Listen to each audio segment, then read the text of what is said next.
Аделина все не Они лечит, сейчас могут мы ходить. обязательно поможем им. Они Все, не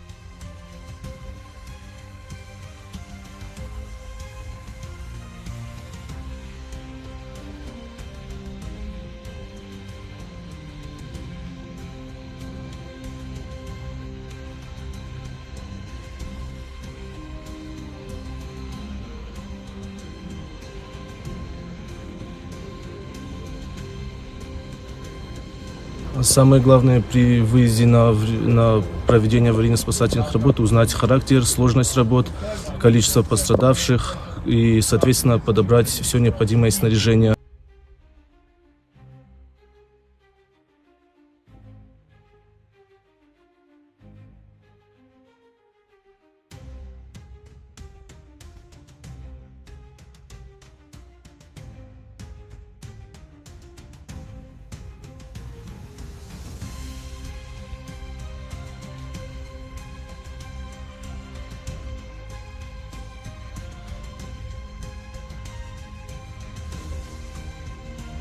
Работа Северо-Снийского поисково-спасательного отряда в основном заключается в помощи пострадавшим в горной местности, в лесистой. Это в основном туристы, альпинисты, которые попали в непредвиденные ситуации в связи с погодными условиями, либо маршрут выбрали категории сложности, которая немного превышает их возможности.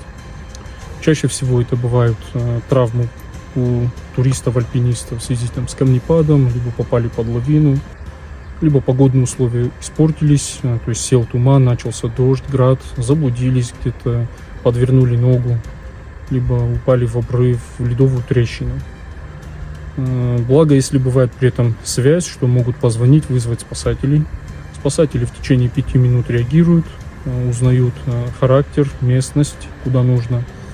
Если есть возможность, погода позволяет, привлекаем авиацию МЧС России.